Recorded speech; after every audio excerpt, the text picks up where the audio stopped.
இருக்கா. என்னம்மா? சாதா விளையாட்டு. பொட்ட பிள்ளைங்க வீடு அடங்கி இருந்து அம்மாவுக்கு ஒத்தாசையா இருக்கிறது இல்ல. அதை விட்டுட்டு ஆம்பளை பையன் மாதிரி சாதா ரோட்ல விளையாண்டுட்டே இருக்கிறது. அது என்ன? பொட்ட பிள்ளைனா விளையாடக்கூடாதா? விளையாட்டுல ஆம்பளை பொம்பளைன்னு வித்தியாசம் பார்க்க கூடாது.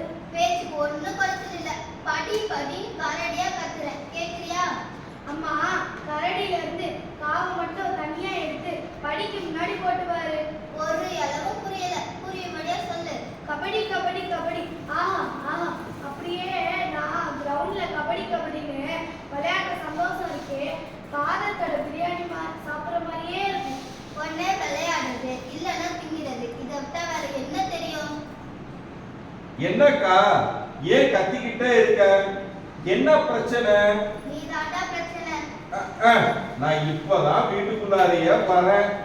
நல்லா இருந்த பிள்ளைய கபடி விளையாட சொல்லி கொடுத்து அவளுக்கு படிக்கவே மாட்டேங்கிறாடா. அக்கா, அவ படிச்சுக்கிட்டு தான் இருக்கிறா. எல்லா பாடத்திலையும் அவ ஃபெயில் ஆகாம பாஸ் பண்ணிட்டு இருக்கிறா. விளையாட்டுல உன் பொண்ணுக்கு ஆர்வம் சாஸ்திக்கா.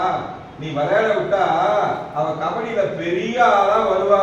நம்ம ஊர்க்காரங்க தப்பா பேச மாட்டாங்களா? பொட்ட பிள்ளைய தெருவுல ஆம்பளை பசங்க கூட கபடி விளையாண்டுட்டு இருக்கா. கபடி விளையாடா சோறு கிடைக்குமா?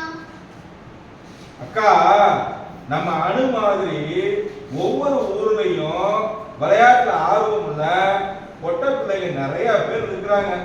அவங்க எல்லோருக்கும் பிடிச்ச விளையாட்டை விளையாண்டுக்கிட்டு அதுல சாதனையெல்லாம் புரிஞ்சு கவர்மெண்ட் வேலையில இருந்து கை நிறைய சம்பாதிக்கிறாங்க.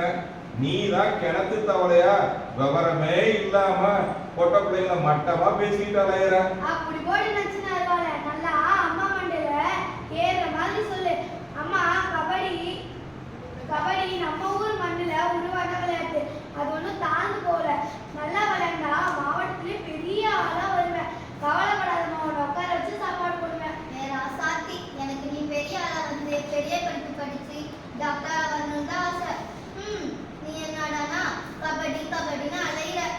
அக்கா, எல்லாரும் டாக்டர் ஆக முடியாது. வழிகாட்ட, ஊடு கட்ட, இதுக்கெல்லாம் இன்ஜினியர் தேவை. பஸ் ஓட்ட டிரைவர் தேவை. வண்டி ரிப்பேர் ஆச்சுன்னா ரிப்பேர் பார்க்க மெக்கானிக் தேவை. இவங்கெல்லாம் இல்லைன்னா நம்ம குழப்பம் எப்படி ஓடும்? விவசாயம் பார்க்க உழவன் தேவை.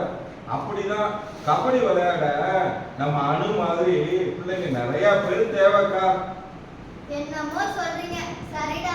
என் பிள்ளை பெரிய ஆளா கபடியில வந்தா சந்தோஷம் தான். ஆனா படிப்பை விட்டுறக்கூடாது. அதுக்கு ஏன் கேரண்டி? அம்மா, டோன்ட் வரி, பி ஹாப்பி. நான் எல்லா பாடத்திலையும் பாஸ் பண்ணிடுவேன். அதே சமயம் நல்லா கபடி விளையாண்டு நம்ம ஊருக்கு பேர் வாங்கி தருவேன்.